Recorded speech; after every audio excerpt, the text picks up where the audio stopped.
Please join me in welcoming my guest, Donahue Schriber's Chairman and Chief Executive Officer, Pat Donahue. Thank you very much. Thank you.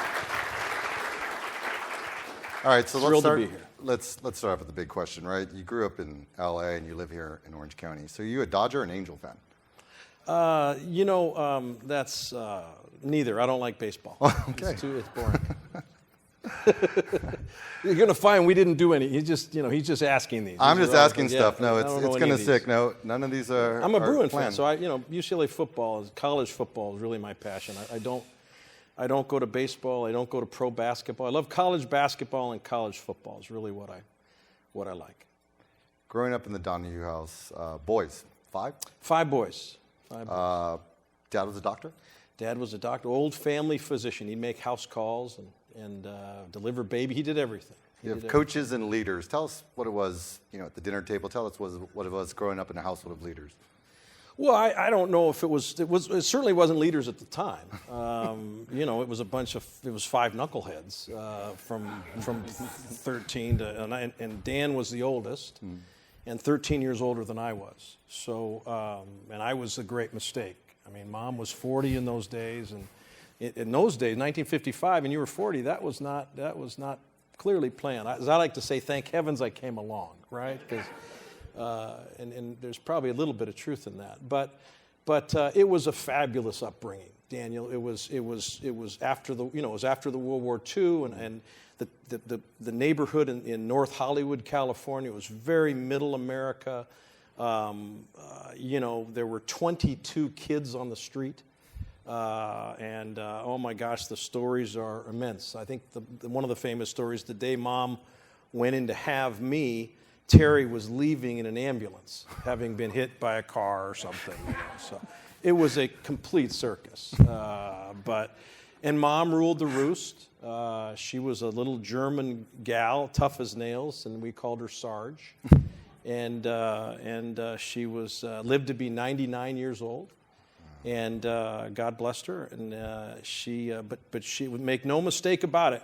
When you got a bad report card, you tried to go to Dad.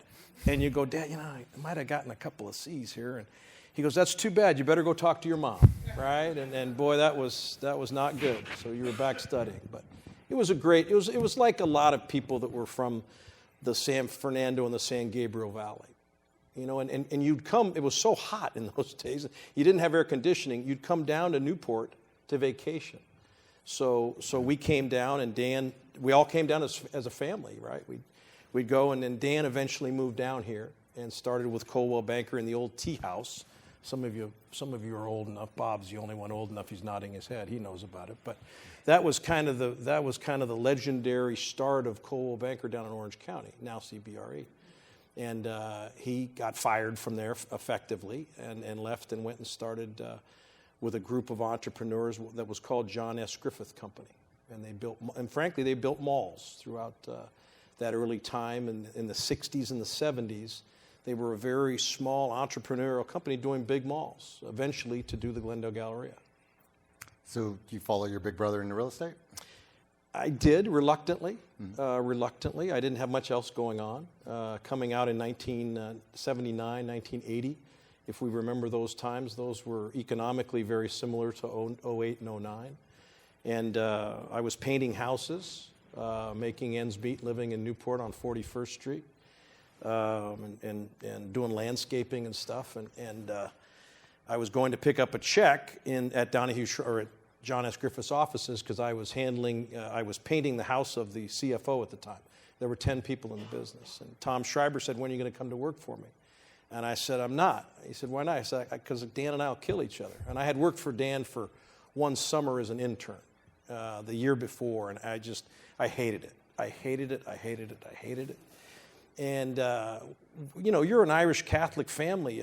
He's the boss, but he's also your brother, right? Well, and I was tougher than he was. I was going to kick his ass. So I probably should say he was bigger than I was, so I should say somebody was going to get hurt, right? Somebody was going to get hurt. But I came and went with Tom, and Tom was a great mentor. And I think, for these people, and particularly the younger ones out there, if I look at my career, I think the ability to start with those two guys and learn the business from them. Bill mentioned that he'd been in the mall business. That's where we were. We were in the mall business for 24 years. And I know Eagle Rock Plaza. That's why I was teasing him about that.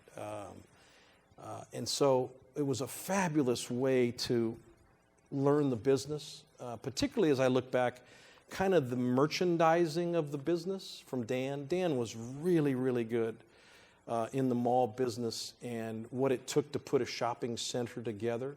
Tom, much more on the finance side and the number side. And so they were a great partnership. And I got to see both of them. I got to see both sides of it. But the company, it evolved rather, not dramatic. It's been 40 years, for God's sake, so it took a long time. But the company evolved from a very entrepreneurial standpoint to much more of an institutional standpoint today, where we're owned by J.P. Morgan Strategic Fund and New York State Teachers Pension Fund. So I was very interesting to what the guys were talking about with the institutional investors. I'm very concerned at the narrative. I'm not concerned. I don't mean to go off script, but forget you. No, we're moving right in. Just keep moving along. I told you, you put a quarter in me, I just go, right? I just go. Well, I mean, going on to this next question is like, there's all this hype about retail and where it's going and how it's evolving. It's dying, is it not? I mean, is it a hype? What do you think about the portfolio? You have neighborhood centers. Yeah, I can tell you it is, yes, it's all of those. It really is. It's all of those things.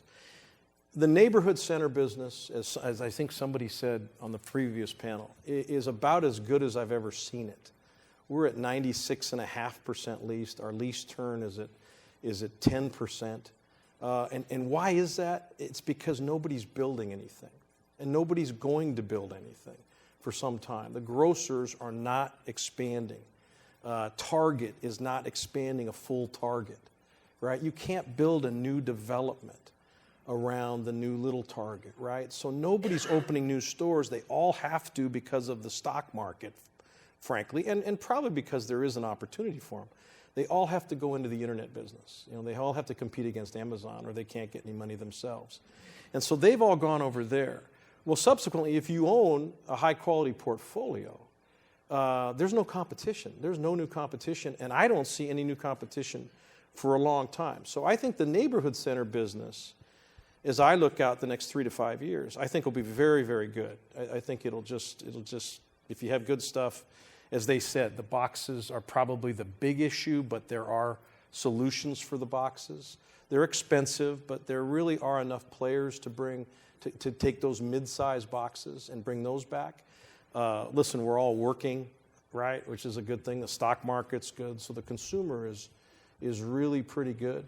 So I think the neighborhood center business fundamentals will remain very, very good in the short term because of simple supply and demand. There's just nothing new going to come on to compete against you. So your rents can continue to go up. The mall business is a totally different subject and a whole nother segment of being able to talk about it. But quickly, it's in free fall.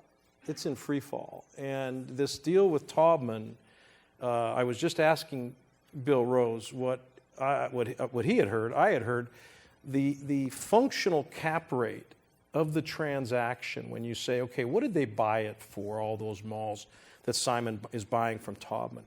It's a 6.2. It may be, to Bill's point, it may be a 7. I mean, I'm not going to argue between he and I because I'm most likely right. But I'm kidding you, Bill. I'm kidding. No, you're not. But yeah, maybe not. But factor that into what institutional owners are doing. I feel like my back's to this group. What institutional owners are doing and owning shopping centers, and they're holding these shopping centers at 4.5 caps, 5 caps, 5.5 caps. They are not at 6.2s and 7s on some of what we'll call the second best malls in the country, right? Taubman's probably got the best, no argument. He's got the best of any accumulation of 30 malls in the country. The fundamentals of that business, it's a haves and a have-not in the mall business. I mean, somebody said, I think Phil said, South Coast is going to be great. You know, I mean, if you want to know what goes on in the mall business, all you got to do is go up to Bellevue Square and look at Kemper Freeman. He doesn't give a damn about Amazon, unless he's putting them in his office building that he's building, right? You know, that's when he cares about them. But he ain't worried about them, you know. And so that business is very much, as I said, in free fall. And I believe, and you guys, if you've ever heard me speak before, I am very enthusiastic and very much an optimist. I am a pessimist in relation to what this mall issue is going to do to the neighborhood center business in the short term. I think the narrative is going to be very, very, very difficult. And I think to Phil's point earlier, hey, it's hard to write the memo and get the guy to say, I'm going to buy retail. I think that just got a lot harder with this transaction yesterday. I would be very concerned about that part of it. Now, to their point earlier, there is a lot of interest in a contrarian play and other buyers.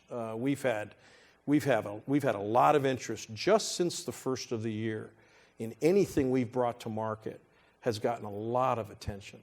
So it's a real mixed bag. It's really, and I think that if I don't know what the room, how many in the room are in the mall business? You'd say you're in the mall business. Okay. There's one of you, right?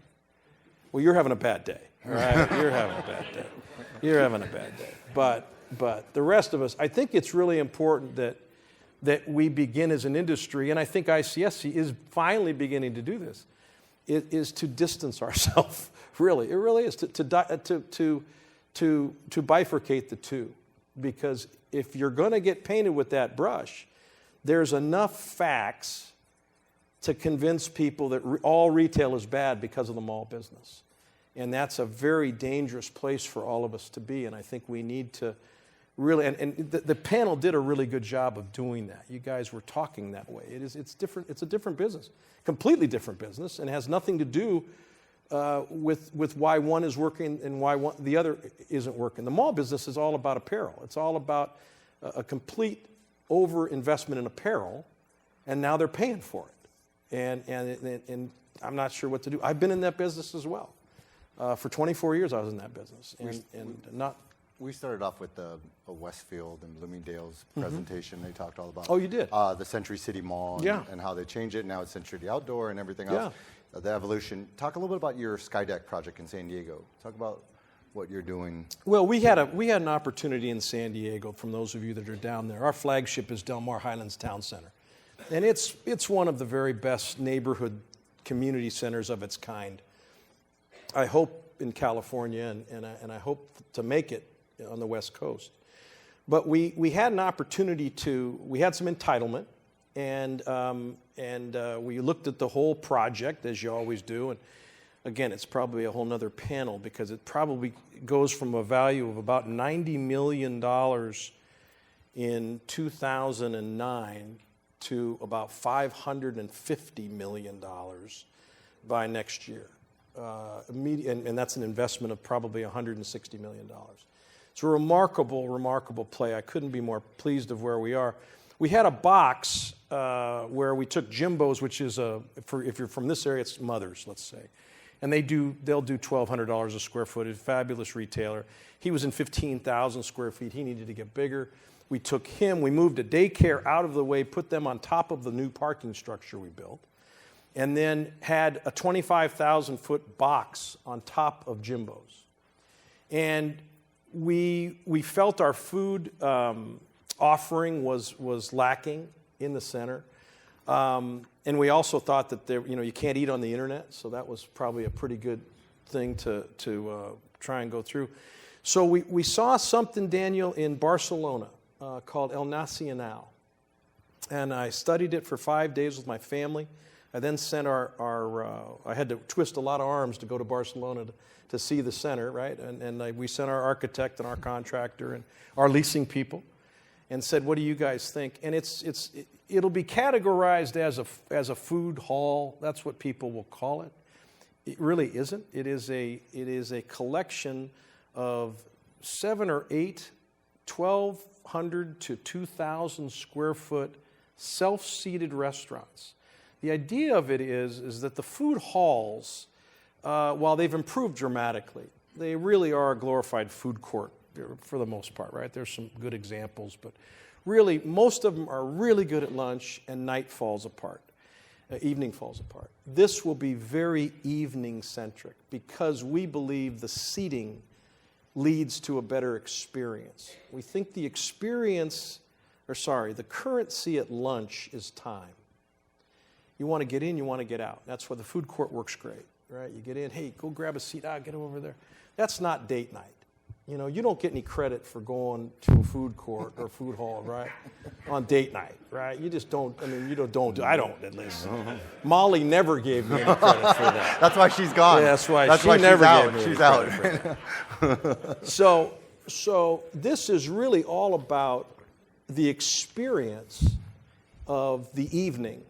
And there'll be a huge central bar. There's a beer garden up above. And then, as I mentioned, 8 or 9 restaurants, and and it's not high end. It's very approachable, but it'll be mostly table service, and it'll be for evening. And I think it's some of our best work. Frankly, I hope it works. It'll open June of this year, so if you're down there, middle of June, it's down there. Take a look at it, and let me know what you think. But I'm very, very excited about what we're doing here. Again, I think one of the things I'm interested to watch is I'm sure they're going to say, oh, they cracked the code on the food hall. This is what you got to do. You know, and it's far from that. We have 60 shopping centers from San Diego to Seattle. I would not do this in any other of those shopping centers. Not another one would even get on the radar. But for Del Mar, I think it's really a cool idea. So we'll see how it works. So another part, I mean, we just talked about, change in real estate's a regional business. You're speaking about charities and philanthropy that you've been a part of. I mean, it's just OC veterans, scholars, just tons of things here within your backyard. Tell us a little bit about what drives you to give back. It really stemmed from I think, the root of it is losing my brother Dan. Right, 17 years ago, on New Year's Eve, Dan passed away unexpectedly after heart surgery, and we really we were thrown into a complete crisis, from a company standpoint, a family standpoint, and I was right at the eye of the hurricane. So I never really had a chance to grieve, frankly. Dan and I was his best man at his wedding. He was the best man at my wedding, and worked together for 24 years. And giving back was a way to kind of help that process, and I think the company latched onto it as well. So I think that was probably the root of it. But what really drove me was I heard Jack Welch speak, the CEO of GE, at his ICSC function. And he sat there in his Irish Boston accent and told me how, only successful companies can give back to their communities. And I sat there, and that guy, he talked for another hour and a half. I can't tell you another word he said. But that resonated with me. And I took it as a challenge to say, you know what? I want to run a successful company. And he just told me we're not successful unless we do give back. And it made perfect sense to me. So we really made it a point to try and go and get involved in certain things. For Dan was involved in KidWorks up in Santa Ana, which is an after-school tutoring program. They now have the Donahue Center. It's already doubled in size. And Terry, my brother Terry, and Tom Schriber were very involved in that. I've been very involved in that.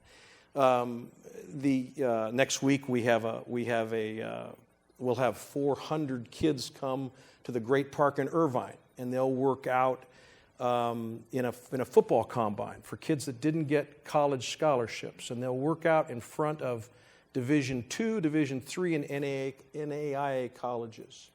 It'll be our 8th year. By August of this year, we will have put 1,000 kids through college with probably scholarships that would be in excess of $30 million. And it costs, it costs about $100,000 a year to run. We do it we bring in all of our bankers, all of our brokers, anybody that we do business with, we ask them to participate. And then the Veterans Lunch, and that's really why I'm thrilled you brought it up. For those of you that are down here in Orange County, April 23rd, we will have our 5th annual Orange County Veterans Luncheon. And if you're in real estate and you're not there, I don't know what you're doing, because there's nobody going to answer your phone between 11:30 and 12:30, 1:30, because that's where everybody is. It's a great networking deal.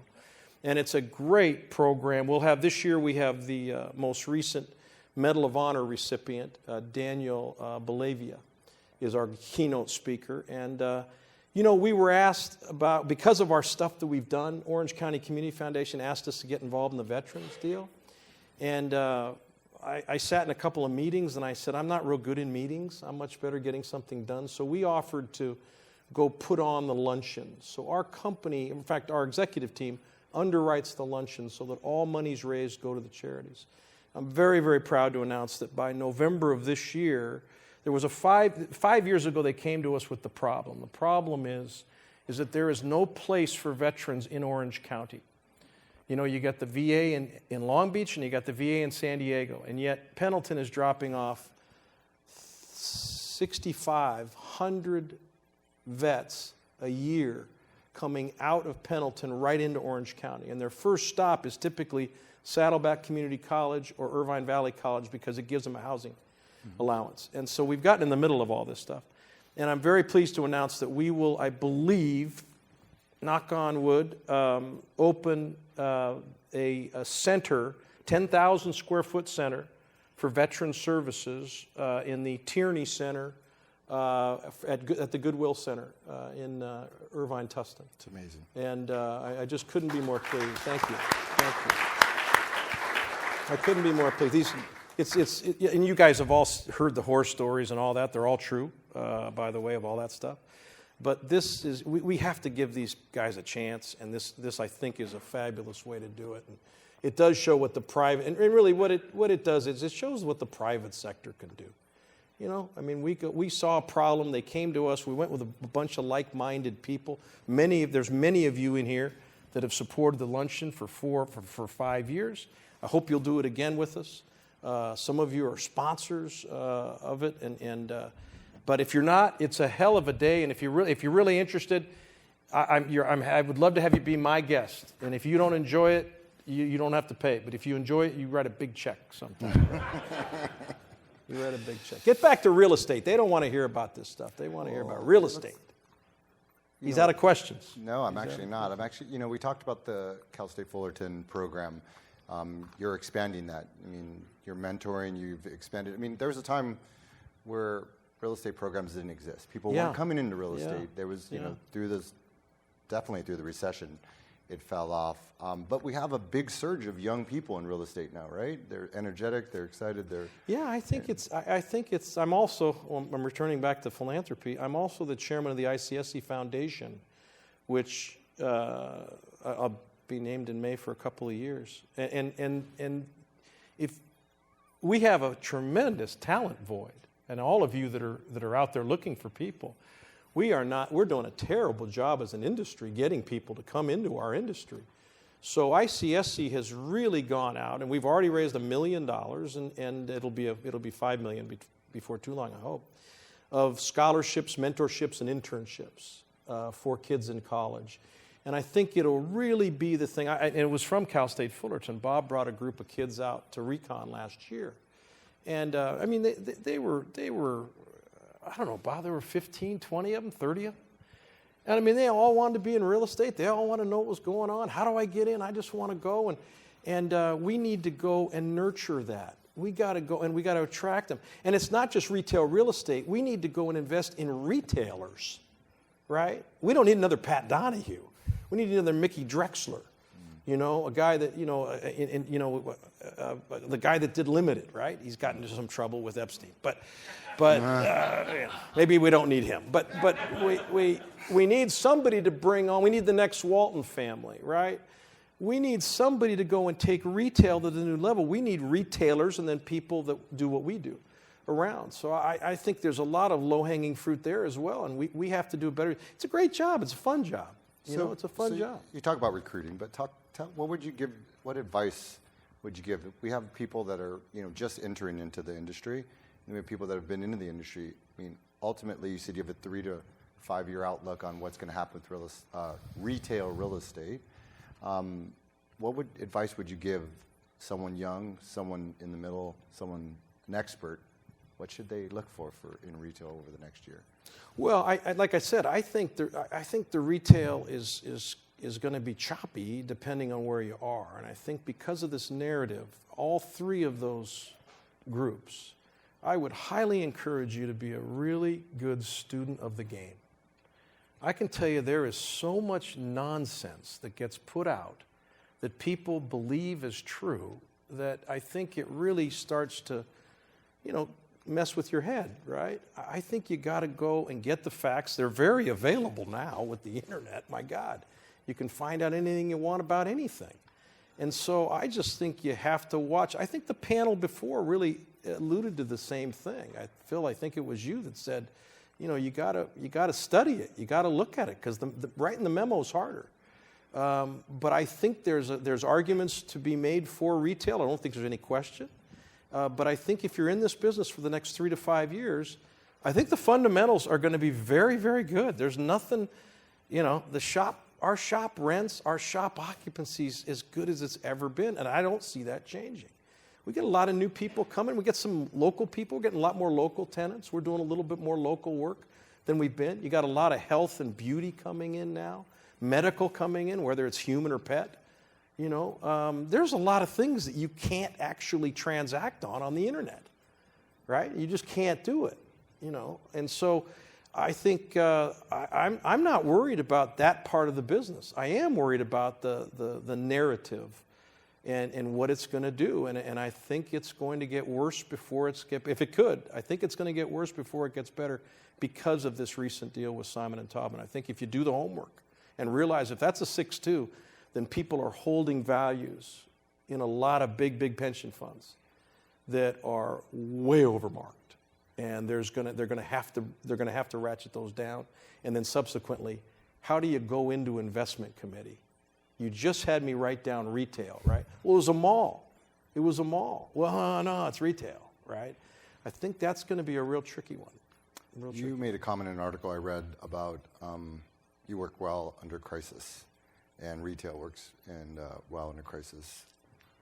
In this crisis, that's well, I don't know if retail works well in a crisis. I think I said what was I think, and you wrote the article. So Molly wrote the article. Molly wrote the article. That damn Molly keeps coming around. But no, I think we're not in a crisis in retail. I don't think we're in a crisis. I just think. And somebody else said it on that panel. It's always been hard. I mean, this has never been an easy business. I've done this, like I said, for 40-something years. There was never a day we said, "Hey, this is really easy." I mean, come on. I mean, you kidding me? It was always hand-to-hand combat, as far as I was concerned, or we were concerned. So I don't think we're in crisis. I just think we need to be students of the game. I think the question where we kind of talked about was what were some of my proudest moments as I look back. And again, I'm running out of runway, in my career. I'm not long for this business for very long. I think as I look at it, my proudest moments were in tough times of crisis, whether economic crisis, it could have been the earthquake at Glendale Galleria. I mean, in January 17, 1994. I mean, you remember those dates, man. And we were closed for 24 hours. Northridge went down for 2.5 years. Sherman Oaks went down for a year. We were able to increase our market share by 15% by just really being calm and figuring our way and methodically working our way through it. My brother passing away and having to minister to our company and our board saying, "Pat, we need you to do this." And I said, "We're going to do this," and we've done it. We were $800 million at that time. We're $3.5 billion today. So Dan would have had it at $7 billion, but if you would have asked him, so that was really I just says you get a little retrospective as you go and get to my age and time in the business, and I think that I am most proud of how I handled situations. I think the most important piece of that was the fact I think I was a leader, and that was, like you started out, it was a group of coaches and leaders, you know. I think Dan would be very proud, and I know my other brothers are proud, and my mom and dad would be real proud of all of us. They would be proud of all 5 of their boys. Well, audience, I'm sure we're all really proud to have you here and changing the landscape of retail and everything you've done for the industry. Please join me in thanking Patrick Donahue for. Thank you very much. No questions, huh? No questions? That was good. You want to take questions from the audience? Of course. Does anybody want to ask a question? Please stand and speak up loud. Yeah, I have a question that you commented on the top end sign and flat cap rate.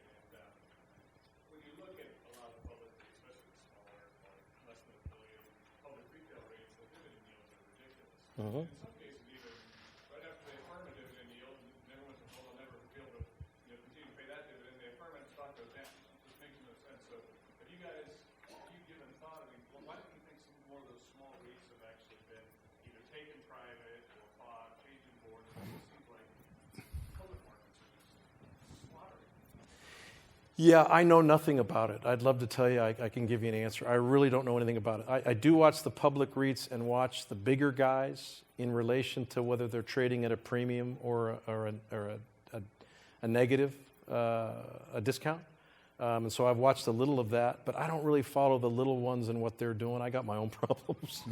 I really don't know anything about that business. And we're not public. We're private.